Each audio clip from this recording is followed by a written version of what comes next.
teman-teman semua, selamat datang di podcast Meet with Young Investor 5.0. Aku Aca, dan hari ini kita akan bahas nih topik yang super relevan untuk anak muda zaman sekarang, yaitu rasional bukan cuma FOMO, smart thinking for smart investing. Jadi nanti kita akan bahas gimana sih caranya kita bisa berinvestasi dengan kepala dingin, pakai data, dan gak hanya ikut-ikutan tren aja. Dan hari ini kita kedatangan dua narasumber yang sangat hebat yang sudah sangat berpengalaman di dunia finansial dan di dunia investasi. Langsung aja kita sambut kepada Bapak Indra Wijaya Rangkuti, MBA CTAD. Terima kasih banyak Bapak sudah hadir ke acara hari ini. Terima kasih sudah diundang. Halo Bapak. Halo. Apa kabarnya Bapak hari ini Pak? Baik, sehat, alhamdulillah. Alhamdulillah Pak. Baik, semoga selalu sehat dan semangat ya Pak. Sebelum kita mulai ngobrol lebih dalam lagi nih mengenai investasi, mungkin Bapak bisa cerita sedikit tentang kesibukan atau aktivitas Bapak akhir-akhir ini ngapain aja sih? Lagi ada proyek apa atau kegiatan apa belakangan ini? Saya sibuk sekali ya. Sibuk sekali. Sibukannya, kalau dalam pekerjaan, ya saya full time trader. Oh, full time trader. Terus sebagai mentor, saya punya kelas private namanya Entry Exit Invest. Oh. Kebetulan di organisasi, saya di Asosiasi Analis Teknikal Indonesia sebagai sekjen. Di bawahnya Pak Gideon. Tapi di IFTA, International Financial Technicalist, saya posisi sebagai board of director dan juga ambasador IFTA untuk mungkin Asia Tenggara. Jadi kesibukannya selain full time trader juga kadang ada mentoring kelas. Oh iya, keren. Oke, bicara soal aktivitas dan pengalaman Bapak sendiri, tentu aja relevan banget ya sama topik yang bakal kita bahas nih kali Mudah-mudahan. ini. Mudah-mudahan ya, semoga. Jadi langsung aja kita masuk ke sesi diskusinya ya. Oke, jadi pertama banyak banget nih mahasiswa yang mau mulai berinvestasi tapi kayak masih bingung mau mulai dari mana sih. Kalau menurut Bapak dan menurut Aati sendiri, gimana sih langkah dasar yang sebaiknya dilakukan agar investasi bisa dimulai dengan cara yang aman dan terukur? Oke, itu tadi kalimatnya terukur ya, atau Iya, katanya terukur. terukur. Jadi mungkin definisi investasi dulu. Apa definisi investasi? Nanti kan ada berbagai macam jenis, lalu ada time period, berapa lama. Nah, baru sebenarnya yang paling penting adalah tahu resikonya.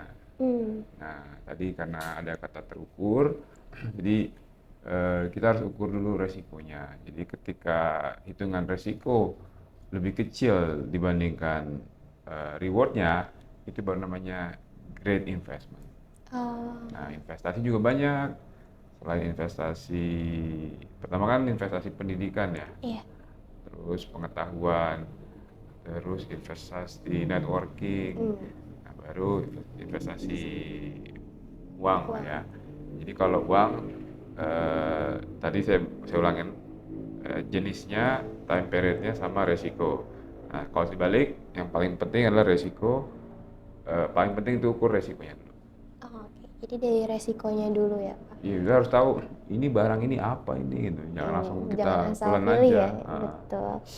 Oke, terus menurut Bapak kayak buat orang-orang yang baru mulai belajar investasi, apa aja sih indikator teknikal sederhana yang bisa jadi pegangan awal, dan juga seberapa jauh indikator teknikal tersebut bisa membantu untuk mengambil keputusan yang benar-benar rasional dan gak cuma sekedar reaksi FOMO aja? Oke, justru indikator itu alat bantu ya, Iya. bukan yang paling utama sebenarnya. Ya, jadi saya juga bikin indikator sendiri, saya lagi buat nih jadi. Nah, jadi terkait analisis secara teknikal, sebaiknya kita harus tahu dulu apa itu namanya price action. Nah, setelah tahu price action, level beli, level jual, kan level beli, level jual biasanya kita menggunakan katanya itu dengan support resistance.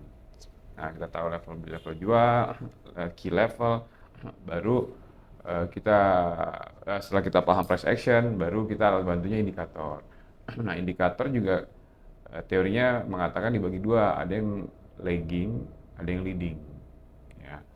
Nah, lalu juga ada indikator momentum. Kebanyakan teman-teman pemahaman saya itu nggak jauh dari indikator moving average, stochastic, RSI. Nah, hati-hati penggunaan stochastic dan RSI karena dia dibuat itu untuk market yang cenderung sideways atau ranging. Karena dia hanya mencari ekstrim overbought, oversold ya, ekstrim jenuh jual dan jenuh beli. Nah, ketika marketnya trending, disitulah kebanyakan orang-orang sering kegulung mengatakan, ini indikatornya salah. Sebenarnya bukan indikatornya salah, kita yang kurang paham penggunaannya. Gitu. Ini harus dipahami. Iya, kenapa saya bisa bilang gitu? Karena saya salah satu orang yang terjebak seperti itu zaman dulu. Kalau boleh tahu kayak ketika Bapak terjebak itu tuh, gimana sampai kayak finally Bapak bisa keluar dan kayak find your own indikator? Yang orang jarang lakukan adalah evaluasi. Oh, Ya, evaluasi. Nah, jadi kalau trading itu kan kita create setup ya. iya. Setup buat masuk, setup buat keluar. Jadi biasanya evaluasi itu kan karena yang jarang dilakukan ketika profit, itu jarang orang evaluasi. Nah, harusnya pas cut loss. Nah, yang paling sering banget orang lakukan evaluasi nih harusnya nih ketika margin call udah habis uangnya. Nah, itu baru evaluasi tuh. Nah, jadi kalau udah dievaluasi, kita tahu mana yang benar, mana yang salah. Karena market kan bergeraknya dinamis. Ya, market bergerak dinamis. Jadi itu tadi kapan saya sadarin ketika sudah kena cut loss. Jadi untuk biar tersusun rapi, bikin jurnal atau bikin diary. Masuk kenapa, keluar kenapa. Nah, diary itu kan jadi refleksi yang sudah kita lakukan. Nah, jadi di situ nanti pasti kita akan menemukan suatu kesimpulan what's the next step. Dan ketika kita menemukan kondisi yang sama, karena kan market katanya kan dia cenderung berulang.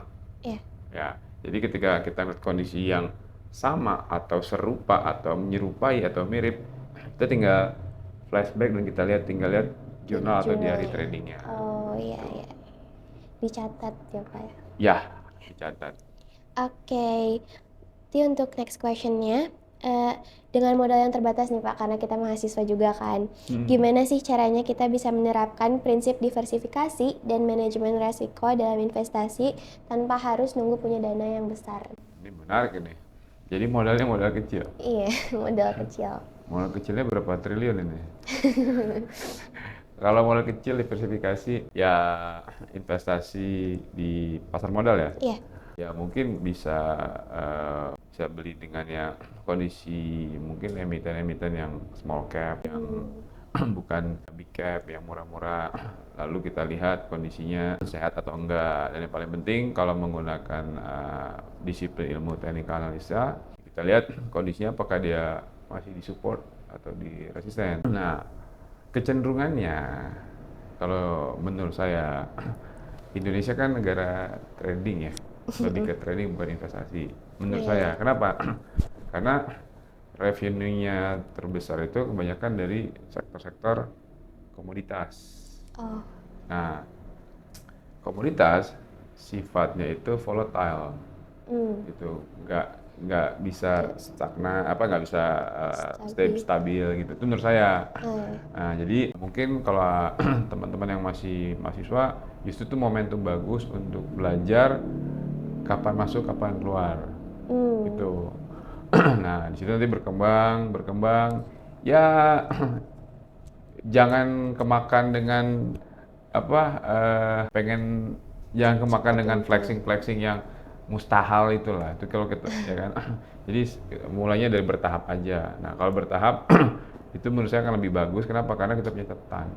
Kalau langsung eksponensial, nah yang bahaya kan gini, ketika kita transaksi kita langsung profit. Itu bahaya itu menurut saya. Kenapa?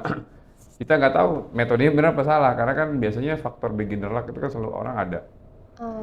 Ya, jadi saran saya gimana mendiversifikasinya, mungkin bisa dimulai dengan intraday trading. Ya, nanti ketika uangnya sudah mulai bertambah, ya mungkin bisa lebih ke medium atau long term trading gitu. Learn from mistakes juga ya Pak.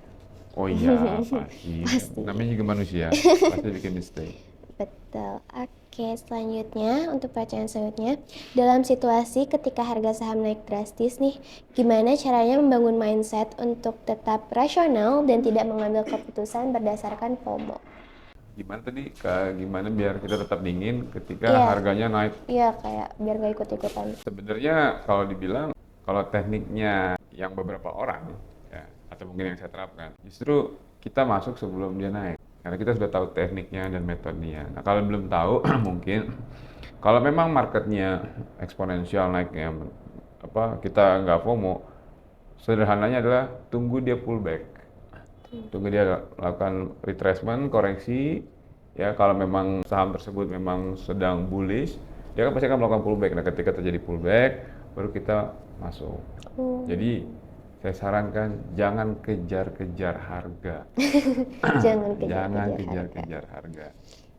Oke. Nah, caranya gimana? Belajar gimana caranya kita tahu sebelum dia bergerak kita udah entry. Nanti tuh next level lah, belajar sampai ke sana, sampai bisa tahu ini mau naik. Jangan beli ini udah naik. Beda ya. Oke. Ini mau naik sama ini sudah naik.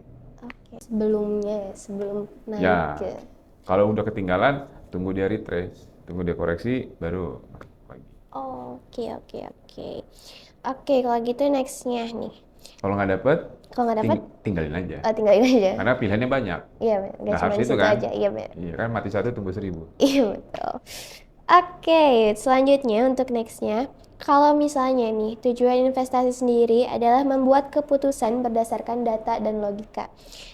Kenapa sih, menurut Bapak, kenapa sih justru banyak banget investor yang bahkan sudah paham analitik tapi tetap terjebak oleh emosi pasar? Mungkin pertama, psikologi ya. Psychology. Nah, terus kan saya technical analis ya.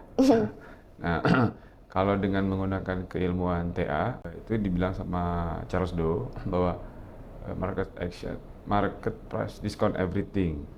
Ya. Jadi semua sudah terrefleksi di dalam grafik. Nah, sehingga saya nggak nonton berita, saya nggak nonton YouTube, saya nggak bergabung di Telegram group karena menurut saya itu adalah noise. Jadi untuk mereduce noise, saya nggak mau. Nggak join. Nah, jadi saya fokus hanya menggunakan disiplin ilmu teknik analisa, sehingga psikis saya tidak bimbang gitu kan. Tadi soalnya kita udah bilang, oh saya mau beli di sini. Udah bener nih kita belajar ya kan, 40 hari 40 malam puasa, wah dapat di sini. Tahu-tahu gara-gara buka grup, enggak belinya di sini. Jadi ragu Jadi ragu. lagi ya, Nah, gitu ya. jadi beberapa variabel yang menyebabkan noise dalam mengambil keputusan Dihilangkan. saya hilangkan, saya tutup. Oh, Gitu. oke. Tapi Jadi kalau teman-teman masih mau belajar, mau bergabung dalam sebuah grup, mendengar pendapat, oke. Tapi tujuannya adalah mencari ilmu, lalu mengkomparasi. Tapi kalau misalnya itu menjadi sebuah hal yang mengganggu, buang variabel tersebut. ya pokoknya kalau misalnya itu mengganggu, dibuang ya Ya, variabel kamu juga tersebut. lagi ngerjain PR, ada kucing ganggu kan, pasti dia tutup kan. Iya, Gitu. betul, betul.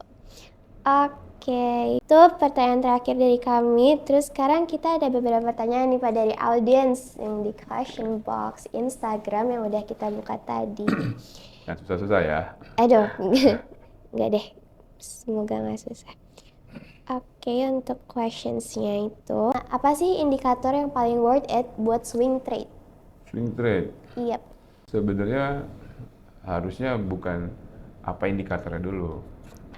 Harusnya di time frame berapa dulu. Karena setiap time frame periode itu semakin besar time frame semakin besar impact. Semakin kecil impact. Nah, kalau mau menggunakan indikator apa yang oke lah buat untuk swing, itu bisa misalnya teman-teman menggunakan moving average, tergantung periode waktunya. Kenapa? Karena menurut saya moving average itu dia seperti mean reversion, dia seperti magnet. Ketika harga menjauhi daripada moving average, dia ada potensi untuk kembali lagi. Nah, jadi kalau teman-teman misalnya mau menggunakan itu sebagai signal it's time to get out from the market karena sudah terlalu jauh, itu bisa. Lalu kalau mau menggunakan momentum indikator, ya misalnya kita tinggal lihat aja area ekstrimnya, masuk nggak ke jenuh beli overbought. Nah, itu kalau mau buat swing, ketika dia masuk ke area tersebut, kita bisa bersiap-siap untuk keluar dari pasar. Nah, yang paling penting prinsip daripada teknik analisa kan ada 5 ya, harga high, low, open, close, sama volume. Nah, dilihat dari volume. Volumenya inline nggak? Linear nggak dengan ketika harga bergerak? Nah, ketika harganya naik, volumenya tidak mengikuti, nah itu saya rasa bisa menjadi caution atau peringatan bahwa itu kemungkinan besar tidak akan terjadi swing yang lama. Jadi harus dibarengi dengan jumlah volumenya. Itu semoga bermanfaat. Mantap, mantap. Oke, jadi tadi tuh merupakan pertanyaan terakhir sekaligus penutup Udah? acara kita. Udah, Ada lagi? kita hari ini. Sebelum kita akhiri nih Pak, apakah dari Bapak ada pesan motivasi atau mungkin closing statement nih untuk teman-teman yang masih ragu untuk berinvestasi? Pasti belajar ya. Baik. Belajar, evaluasi, terus jangan takut, ya. Nah, harus berani. Nah, tapi sebelum berani harus realistis dengan mengukur risk management. Ya, jadi belajar, evaluasi, terus dan terakhirnya berani. Nah, berani kan karena sudah belajar, sudah punya pengetahuan. Oh. Dan pesan saya, jika kamu tidak mendapatkan kesempatan, ciptakan kesempatan kamu sendiri. Oke. Oke Bapak, terima kasih banyak atas insight-nya yang luar biasa dibagikan hari ini. Semoga obrolan kita ini bisa jadi bekal berharga juga untuk teman-teman semua dalam mengambil keputusan investasi dengan lebih rasional dan lebih bijak lagi. Semoga bermanfaat dan bisa menjadi langkah awal untuk perjuangan finansial kalian. Sampai jumpa di Meet with Young Investor berikutnya. Thank you.